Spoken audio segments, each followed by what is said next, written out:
Olá a todos, eu sou o professor Rafael Egídio, sou professor do Instituto Federal do Paraná, campus Umuarama, e esta é mais uma aula de Sociologia ministrada para os meus alunos do ensino médio que estão aí no período remoto.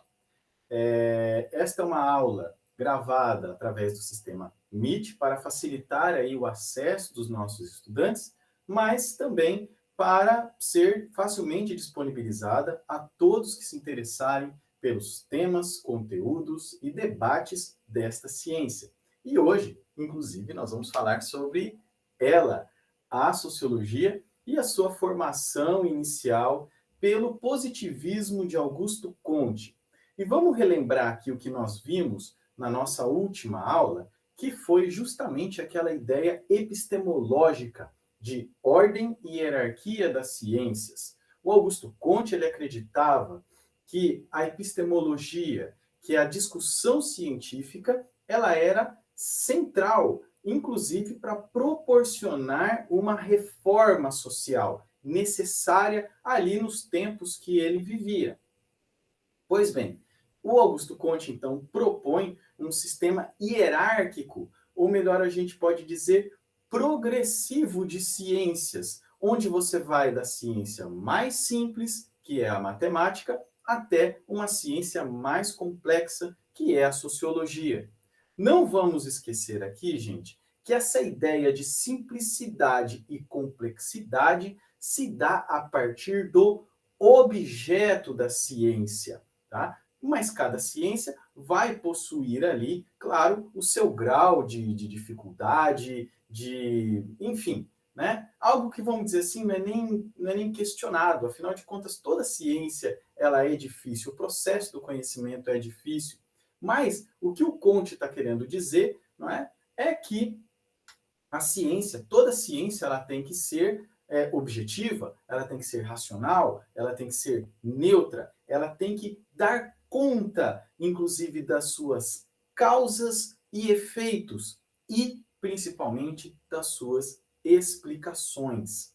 Então, quando o Comte está ali elaborando este projeto de sociologia científica, ali na sua primeira fase mesmo, no curso de filosofia positiva que ele estava ministrando e ao mesmo tempo escrevendo, né, até 1842, ele vai então trazer aí a sociologia. Então, a gente pode dizer, gente, que o Comte ele é o pai da sociologia, mas pelo menos ele é o pai da palavra sociologia.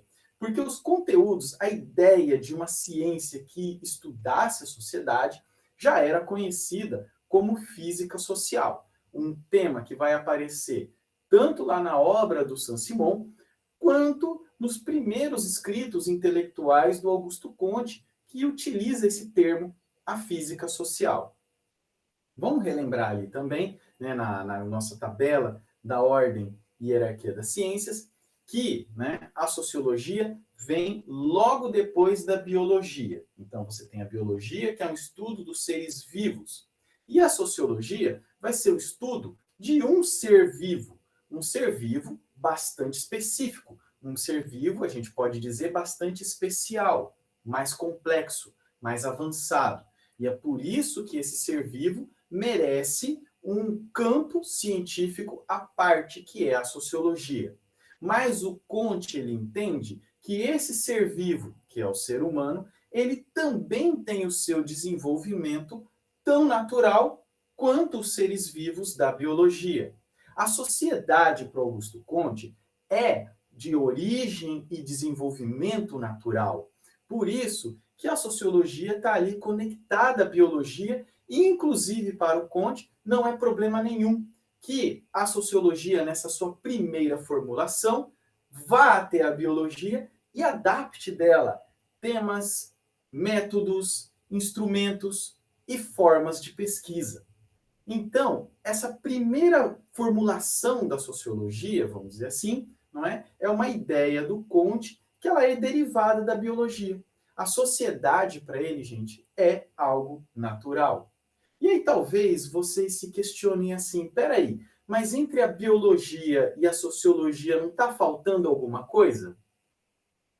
E o indivíduo? E o homem? Ele não aparece aí? Não, gente, ele não vai aparecer. E aqui é bem interessante, porque é também uma forma de resposta que o Augusto Conte está dando a uma série de filosofias, por exemplo, a filosofia contratualista, não é? E também a uma série de teorias econômicas que já estão em voga no tempo dele, que vão sustentar que o elo que nós temos com a natureza é justamente do indivíduo. É o indivíduo humano que é natural. Pois o Augusto Conte, ele vai dizer que não. O que é natural é a sociedade. Porque o homem, na sua grandeza, na sua forma individual, ou ele vai ser estudado pela biologia, na sua forma anatômica e fisiológica, ou através da sociologia, na sua formação social. Então, ele não vai entender o indivíduo como um objeto de ciência aqui neste momento. O que é muito interessante essa visão dele. E olha só, a sociedade, se ela tem um desenvolvimento natural, é lógico que ela também se organizaria de uma forma semelhante ao mundo natural. Então, quando ele está observando ali a sociedade como heterogênea, e vejam, gente, o Conte ele está ali no século XIX. Nós estamos falando de cidades lá no século XIX já bastante complexas, já bastante avançadas, cidades com diversas formas de localidades residenciais. O que eu quero dizer? Bairros ricos, bairros luxuosos, bairros pobres, bairros eminentemente operários. Então você já tem essa realidade. Você tem realidades de religiosidade sendo disputada dentro da sociedade. Você vai ter partidos políticos disputando espaço nessa cidade. Então o Conte ele já está vendo a cidade como uma construção heterogênea, a sociedade, vamos dizer assim, de forma heterogênea. Mas ela é heterogênea, porém ela é solidária nas suas partes. O Conte ele acredita que não são partes conflituosas. Não há conflito, pelo menos não um conflito real. Os conflitos que existem dentro da sociedade, ou melhor dizendo, até dentro da cidade, são conflitos irreais. São conflitos que, no fundo, eles escondem ali, eles mascaram ali a forma que a sociedade tem de tender à autoconservação. Então, quando você tem conflitos sociais, na verdade, é a sociedade no seu esforço de se autoconservar e tender à harmonia, né? De conservar o seu conjunto. E essa é a ideia da solidariedade aqui que o Conte está falando. Não é uma solidariedade no sentido de caridade. É uma solidariedade no sentido de partes heterogêneas da sociedade que vão se justapondo, vão se organizando, sempre com vistas à sua autoconservação e harmonia do conjunto. É importante, gente, que esse tema da solidariedade, depois ele vai ser desenvolvido por um outro sociólogo ainda no século XIX, que é o Émile Durkheim, objeto aí de outras aulas, outras playlists que nós vamos disponibilizar para vocês. Então vejam só, o Augusto Conte ele percebe a sociedade como evolutiva, mas evolutiva no sentido natural. Ela é harmônica, no sentido de que a visão que aqueles homens no século XIX tinham da natureza é também de uma natureza, de um todo que se constitui de partes que são harmônicos.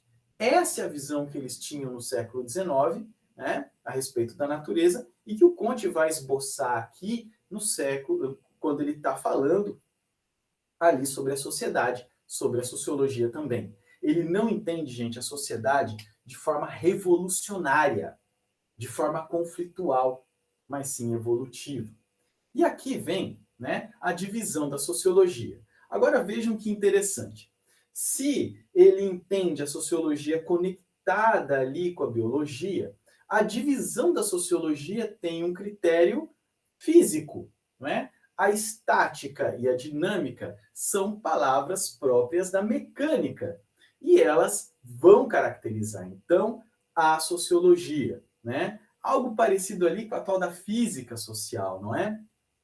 Então, o que que é a sociologia estática, gente? Sociologia estática é aquela que estuda a sociedade na sua forma atual, do jeito que ela é, ou seja, a ordem.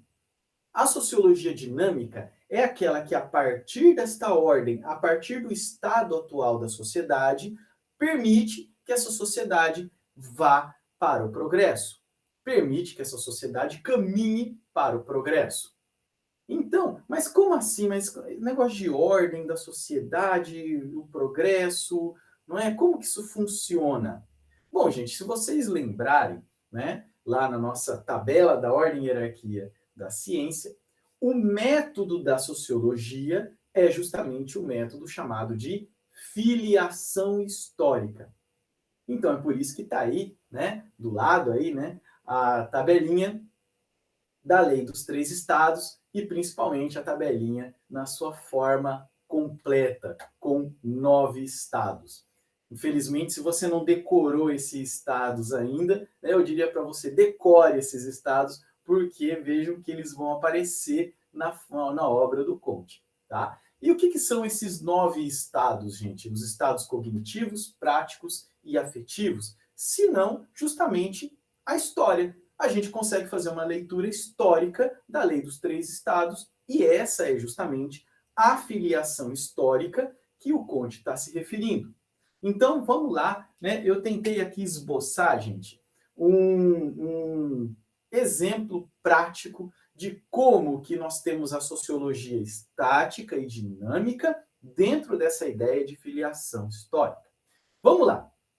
Vamos pensar uma determinada sociedade que, né, ela não chegou ainda no estado positivo. Por quê? Porque nessa sociedade as pessoas ainda não estão desenvolvidas cientificamente. As pessoas elas acreditam em signos, as pessoas acreditam em, em, em abstrações, as pessoas acreditam em mitos, as pessoas acreditam em grupos de zap-zap, acreditam em fake news, não é? Então, vamos pensar que esta é uma sociedade que, infelizmente, ainda está no seu estado metafísico, enquanto que já é possível chegar ao estado positivo. Tá? Vamos olhar essa sociedade na sua parte econômica, ou melhor, prática, de como que se produz a vida.